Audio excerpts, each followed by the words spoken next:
ជម្រាបសួរពុកម៉ែបងប្អូនទាំងអស់គ្នានាងខ្ញុំឈ្មោះលីណារីនអាយុ26ឆ្នាំនាងខ្ញុំជាអតីតជនរងគ្រោះដោយការរំលោភបំពាននិងការជួញដូរពីម្ដាយបង្កើតនាងខ្ញុំរស់នៅអង្គការរយៈពេល18ឆ្នាំបច្ចុប្បន្ននាងខ្ញុំបានបញ្ចប់បរិញ្ញាបត្រផ្នែកចិត្តវិទ្យានៅម៉ាក់ស្មាលីដោយឱកាសឲ្យនាងខ្ញុំក្លាយជាបុគ្គលិកផ្នែកចិត្តសាស្ត្រ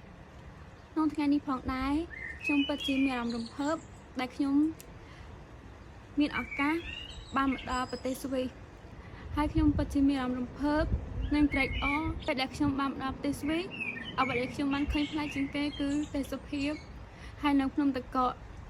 វាជាក្តីសម័យមួយដែលខ្ញុំពងប្រាថ្នាតាំងពីខ្ញុំនៅក្មេង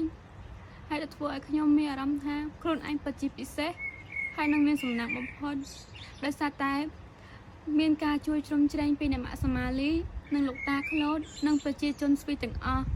មិនតែប៉ុណ្ណោះខ្ញុំថែមទាំងបានជួបប្រជាជនស្វីសដែលគាត់មានទឹកចិត្តរីករាយ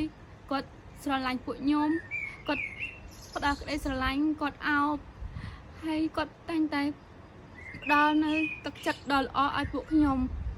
ហើយអ្វីដែលខ្ញុំមិនអាចបំភ្លេចបានគឺអរគុណលោកតាក្លូតដែលលោកតាបានផ្ដល់កន្លែងឲ្យពួកខ្ញុំស្នាក់នៅហើយលោកតាបាននាំពួកខ្ញុំទៅញ៉ាំហ្វុងដូពិតជាមានអារម្មណ៍រំភើបហើយវាឆ្ងាញ់ខ្លាំងមែនទែនអរគុណបងប្អូនប្រជាពលរដ្ឋខ្មែរដែលធ្វើឲ្យពួកខ្ញុំមានឱកាសបានរៀនសូត្រនិងធ្វើឲ្យពួកខ្ញុំឈានមកដល់ថ្ងៃនេះសូមអរគុណដល់មូលនិធិ Sarana Foundation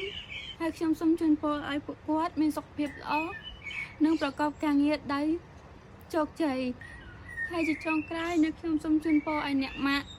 មានសុខភាពល្អសូមអរគុណ